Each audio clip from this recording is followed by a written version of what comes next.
Victor versus Uzuri, but today's gameplay is going to be just a little bit different. Normally when I record my games, I'm talking and I'm sharing my thoughts with you all in the moment of what's happening about where we're at and the potential plays we can make. During this match I recorded, my mic was muted, and so I was forced to go back over it and record audio on a different day. So you're getting a different thought process, you're getting to see different thoughts on a different day, and there's actually some times where I make different plays than I talk about, which is kind of interesting to see, and it points out that it's really good for all of us to record and review our games. Now, normally I share thoughts with you all before the match about how I feel about the matchup, how I think it sits in the metagame currently, and things like that. And I always share post-game thoughts with you from a different day about things that I did wrong, things I could improve on, things my opponent did wrong. So it's not totally different, but you're getting them throughout the game because I recorded over the audio and I'm talking through it as I'm rewatching my game. Thanks for stopping by, guys. I hope you enjoy the match. All right, Uzuri starts off the game by throwing a Spider's Bite at me. It's pretty standard play that they throw both the daggers at me on turn 0. I block with Crush the Weak here because objective number 1 is to keep the Spinal Crush in hand if I can. I'll obviously block with every card if I need to be able to keep everything in my to be able to keep my life total up.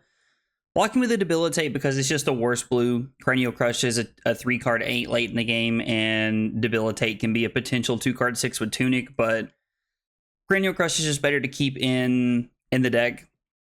So going into my turn, I get to keep the Spinal Crush, which is a pretty positive way to start the game. It's a pretty good place to be in, starting with Spinal Crush. I now have the option to throw Spinal Crush and Arsenal the Spinal Crush, or I could take the riskier play of playing Visit Goldmane Estate and trying to rip into a blue. I made the decision to just throw the Spinal Crush, and even looking back on that decision, I think it was the correct one, because throwing Spinal Crush is just guaranteed 9 here and 2 cards for my opponent. And then I'm able to Arsenal another Spinal Crush, which lets me block with 2 cards on my opponent's turn.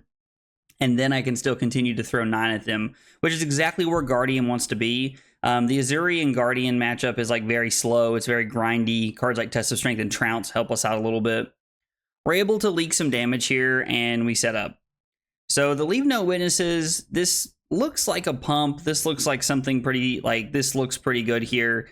It's interesting because I actually make what I would call a very strong mistake here. I decide to block with one of my blues, I'm pretty sure, and Aegis, I think is how I blocked, instead of just blocking with the Crown of Providence.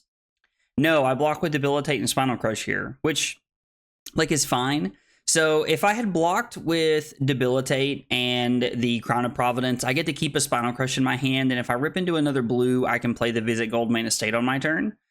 Now I pull into a Trounce, and I just decide to throw the hammer. Throwing the hammer was the best play there, in my opinion. If I had waited to try and hold the Trounce, I'm missing out on an Arsenal, and I don't actually get any value on my own turn. But I do think it was correct to block with the Crown of Providence on the turn before, and just go ahead and cycle the Spinal Crush to the bottom, and then throw another Spinal Crush. Now, I would have ended up with a Trounce, which meant that I probably wouldn't have played the Goldmane Estate there, and we probably would have just overpitched the Trounce and had 2 floating when I throw the Spinal Crush. But throwing the Spinal Crush would have been a much better play here. It's also worth noting that they may not have played the Shred. They may have kept it in hand, which means I could be at 40 right now as opposed to 39. My opponent takes Titan's Fist. Just kidding. They play FaBrary. Normally, Uzuri will play defense reactions from their hand here, in almost in any instance, because they want to be able to clear their hand out, and they just want to clear their hand out and use them as value whenever they can. But a lot of times they'll want to try and Arsenal them. But since Hammer's the only thing I'm doing, I think it's a good play from them to actually give me the FaBrary. My opponent leads on Spider's Bite, and I decide not to block the Spider's Bite here, which with a Sink Below and a handful of, attack actions could come back to bite me here. Really depends on what their hand looks like. And they just throw E-Strike. Now, just throwing E-Strike at me, honestly, from the Victor point of view, is a pretty big win. Anytime they're not throwing Disruption at me, I would call it a win. Now I can go E-Strike, putting Sink Below in the bottom and to go again, then throw Command and Conquer, or I have the ability to block with the E-Strike, throw Command and Conquer, representing CNC Pummel, and then I can arsenal the Sink Below pretty much no matter what they do. I think representing the CNC Pummel is a very strong play. It gets Crown of Providence out pretty early, at least it should, I would think anyway. Most people would give me Crown of Providence here. If I was sitting on the other side of that, I would give the Crown of Providence away, because this looks like CNC Pummel, but so they give us the Crown of Providence. They end up getting a 5-card hand to play with, and they take 4, and it's 33 all. But we're getting to set up a Sink Below in our arsenal, which against the Assassin class is a huge W. It's a major win for us. It's just like having Sink Below is very powerful play. This is going to be E-Strike Go Again here. So they're just coming in for 5 Go Again, and we just block with E-Strike. There's probably a rationale to wait and save that for something else in case they throw like a Command and Conquer at us, or anything else that we could use to block with here. And immediately we are seeing the Command and Conquer block. You'll notice that I block with Auramigus and pass. In my head, I was going to play the Command and Conquer. I can definitely tell that that was just what was going through my head, is that I wanted to play the Sink Below on the Command and Conquer. I apologize to my opponent because it was just the wrong play. I appreciate my opponent being willing to let me take that back. And then looking at this, I block with Crown of Providence, just take 4, and then we tuck our Sink to the bottom. Now, our hand's pretty good. It gives us the ability to go Zealous Belting into Crush the Week. We are down 6 points, so we need something to put us in the driver's seat here. Crush the Week is actually a very strong card against Uzuri, against all of the Assassin class, in my opinion. Crush the Week has a really good spot in the metagame right now. And so playing this against them probably forces cards out. They don't just want to take 5 here, though. Most Assassins will block probably a card on this, if I had to guess. Now, my opponent chooses to take 5. I think they kind of felt like this was a race and they needed to be pushing offense, so keeping cards was the correct thing to do. The only downfall of Crush the Week against Uzuri and New in general is that if you're not offering a Pummel from hand, it's pretty quick to just get covered up by a card and Black Tech Whisperers and they take 3, or they can just give you a FaBrary or a Sink Below. So the Crush effect is pretty tough to push here. Crush the Week really shines into Zen more so than anything else, but you'll notice my opponent gives me the Black Tech Whisperers here. I assume there is, an Inertia Trap. Them playing Inertia Trap against me is pretty interesting. As an Uzuri player, I'm not an avid Uzuri player, but, I've played a little bit of Uzuri, and I'm not 100% sure why they would run Inertia Trap against me. I mean, I guess with all the mites and things like that, it's very possible that I do have an attack with bigger power than its base, so it's not a bad card, but you'll notice that this is the second or third turn in a row where my opponent has had very, very little disruption, which is honestly a very good thing for us. I want to talk about this block because I think this was an incorrect block. I think I should have also blocked with the Disable here. If I block with the Disable, I end up blocking 6 as opposed to blocking 4.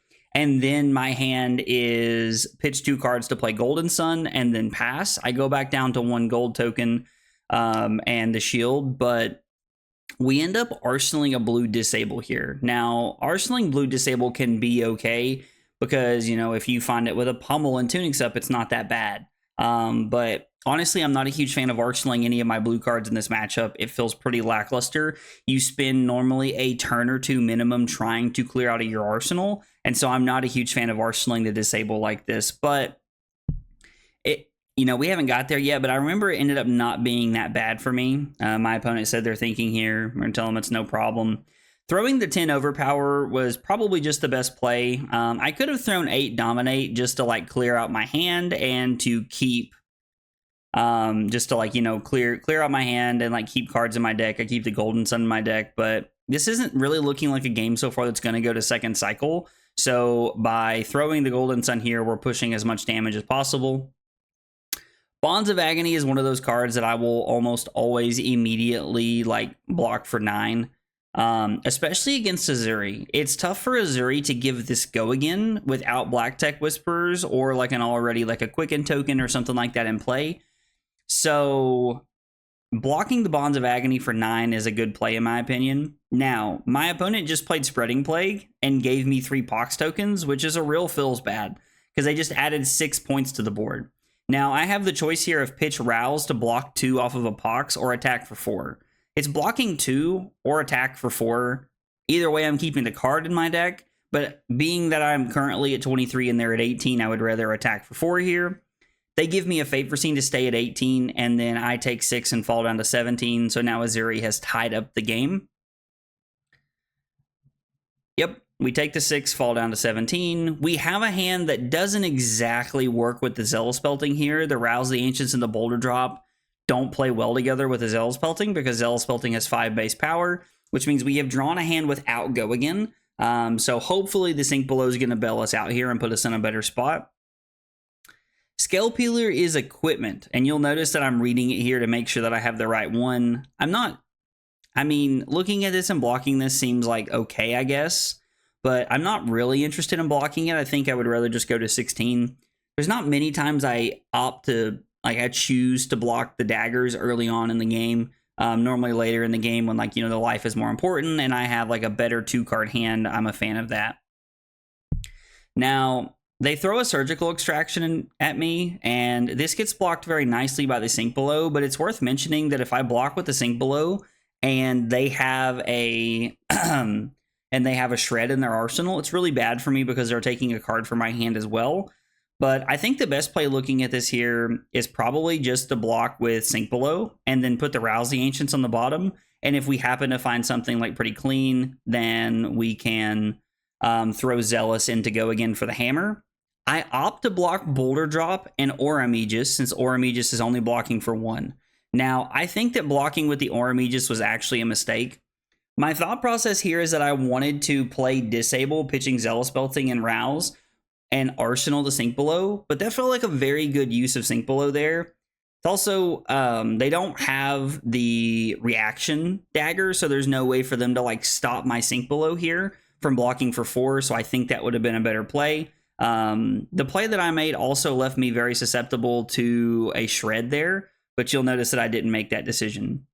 They play Sigil of Solace and then just choose to take all of the damage. So they basically just agreed to take 4, and since they played the card from their arsenal, they didn't lose anything. And now we're looking at a hand that could have some legs here. We have the Sink Below, which is pretty solid, but I choose to block Tests of Strength. And I think the decision I made was to, block with the Chokeslam. I was like, if I remember correctly, I chose to block with 2 cards. And looking at it, I think it is correct to block with 2 cards here. Being able to play the Goldmane Estate into something else is pretty good. When I lost the Clash with a Test of Strength on top, I noticed that they had a 1-power attack, so I made the decision to put my card on the bottom to reclash so that I could attempt to set up a better hand here.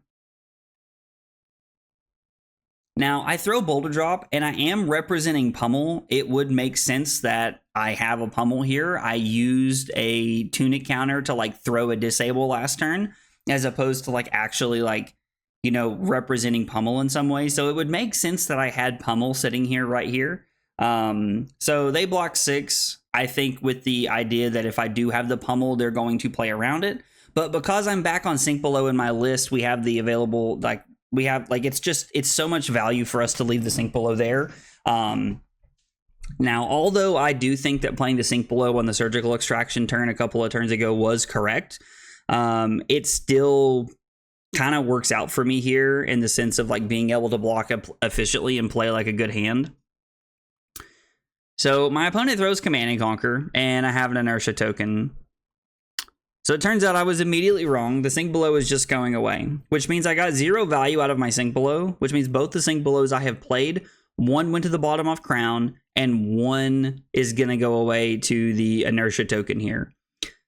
Which is pretty unfortunate, which means that not getting the value out of my Sink Below just kind of means it wasn't there. It was a represented an Arsenal and a Pummel to play around something, but just felt awkward. And I did mention a minute ago that I thought I got pretty good value out of the Sink Below, but I was just wrong.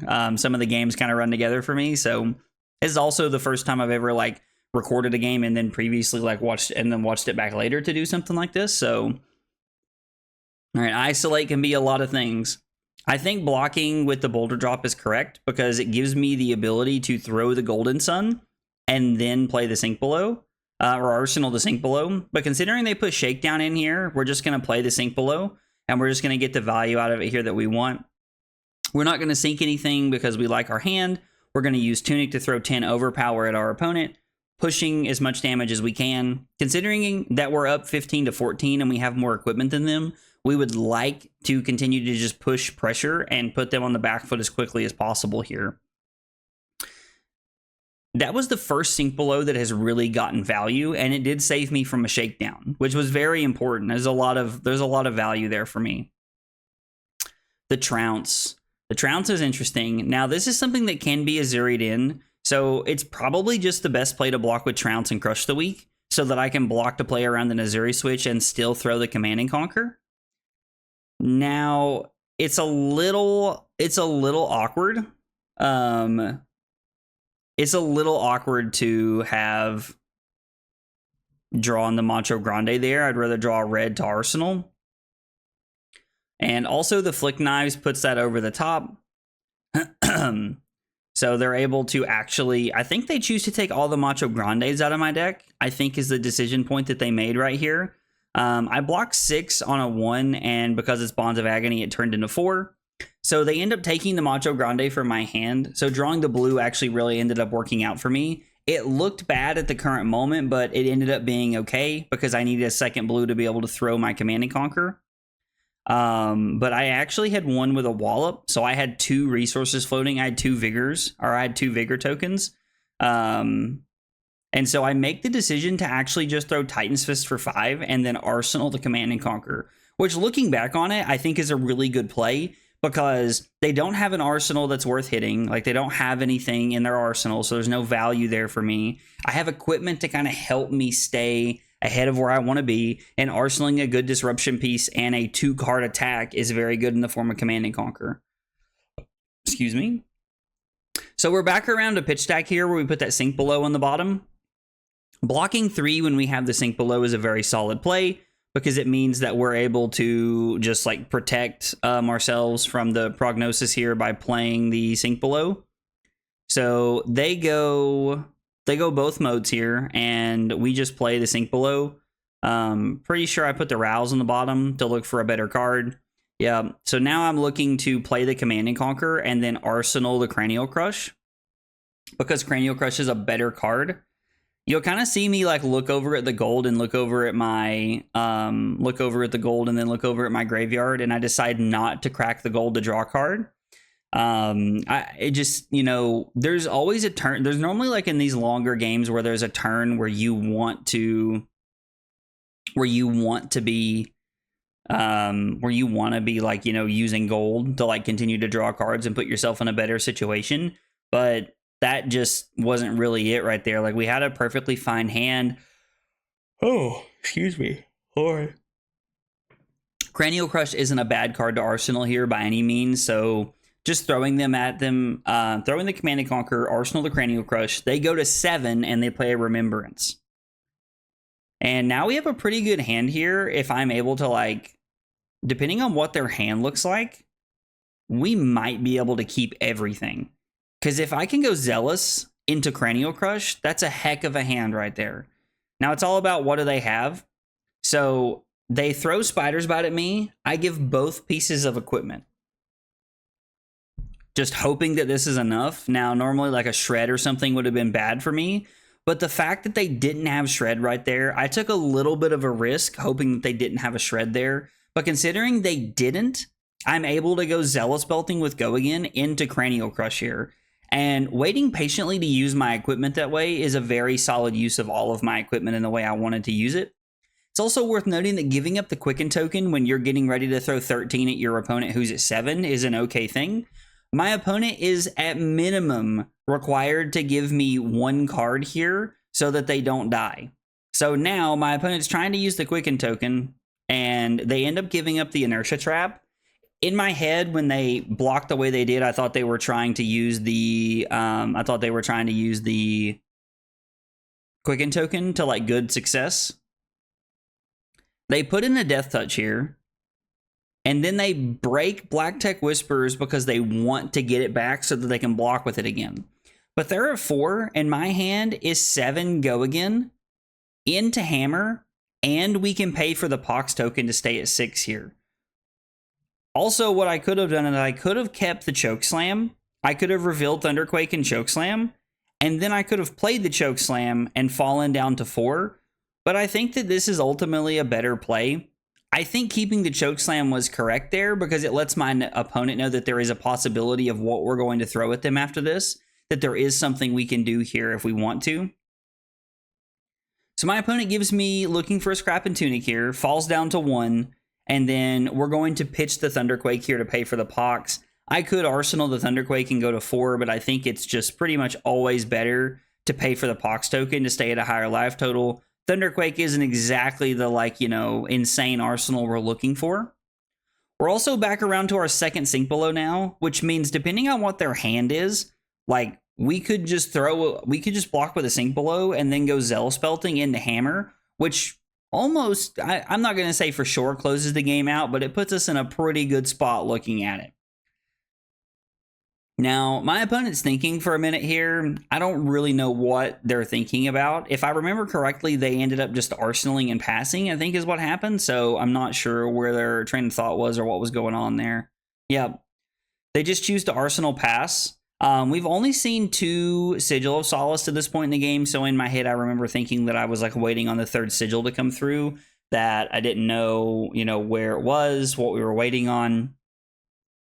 But at this point, this is 5 go again. They make the decision to give me Prognosis and 2 equipment pieces, and then I throw Titan's Fist. I assumed that they had a Sink Below here or a Fate Foreseen, and that they wanted to keep a 3-card hand. They ended up giving me 2 cards. It would have absolutely have been better for my opponent to given me 2 cards in the first attack on the Trounce, or I'm sorry, on the Zealous Belting. And then for my opponent, to actually block with a card and Black Tech Whispers, and they would have kept their Flick Knives. Now we have double Trounce here, so I'm pretty happy to just go ahead and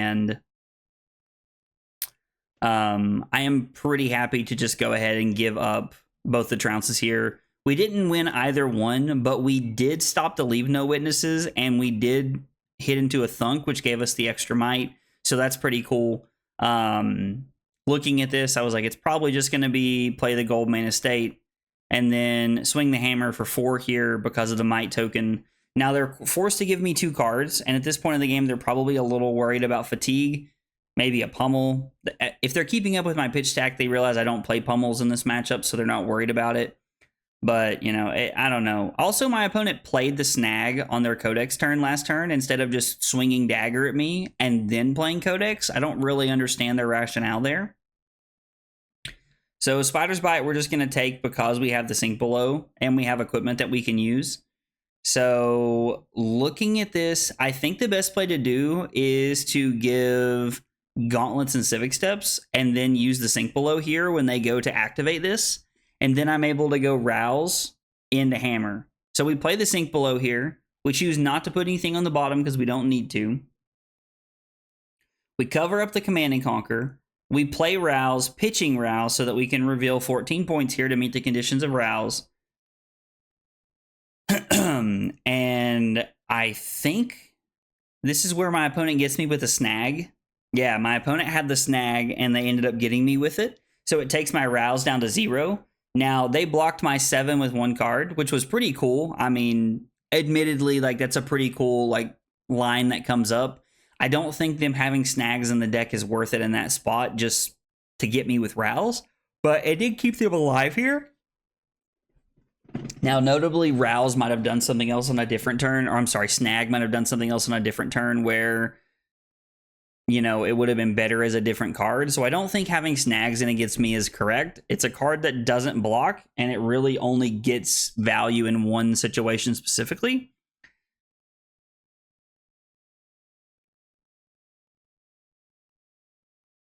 So from here, we're just waiting on our opponent because we're coming in for 0. And then we're going to end up throwing the Titan's Fist because it's for 4. The Inertia is going to put our Thunderquake on the bottom first. We're going to pitch the Thunk. Because pitching the Thunk is better. Getting the Thunderquake on the bottom faster is always a better line here. So they give 2 cards, and then more than likely they're throwing a 0 for 4, or they're throwing Spider's Bite here. It's interesting to note here that I could heave and get the Seismic Surge tokens before that popped off. Now my opponent passes, and we're just going to throw the Thunderquake. I was like, I ended up undoing there so that I could keep the Thunderquake. I do appreciate my opponent being okay with that, because keeping the Thunderquake in Arsenal when your opponent's at 1 is just a better option. Also, it's worth noting that we're going to go up to 11 cards and then down to 7, which means our deck counts are going to be the same through a Remembrance after this. And they're also going to be down some cards because of their blocking. So we're now winning the card economy battle, as well as like we're up on life and we're just pushing the tempo. We're doing everything we can to win this game here. Having this Test of Strength left is also just big value for us. I block with the Test of Strength because it's almost guaranteed that we win at this point. And then even if they do have another attack to throw at me, which they have a Death Touch, we block with 2 cards because we got the Test of Strength card back. We end up staying at 5, and then we throw 8 at our opponent, and they're going to give us 3 cards here, or they're going to lose the game. So at this point in the game, it's pretty much just, you know, Victor City. We're guarding, we're like, you know, just going to guardian our opponent to death here. They pass because they don't have anything to do. We throw Rouse for 7. I'm sitting here thinking, man, do they have another snag? And I don't believe they do. I think the Rouse into the hammer actually ends up ending the game right here. But they block for 3. Or I'm sorry, they block for 9 with 3 cards. We throw the Thunderquake. We pitch the Thunk to throw the Titan's Fist, arsenal the Thunderquake. My words are getting ahead of myself. And my opponent says good game, as we were actually able to fatigue them and close the game out. Guys, let me know in the comments down below how you felt about the video format. I know it was a little different today, but I'd like some feedback on whether you prefer this style or the usual style of video. Also, if you see any plays you think I missed or something that could have been done better, let me know in the comments down below. I'd love to hear about it. If you enjoyed the video, be sure to like and subscribe for more content. Thanks for watching, and I'll see you next time. Take it easy, guys.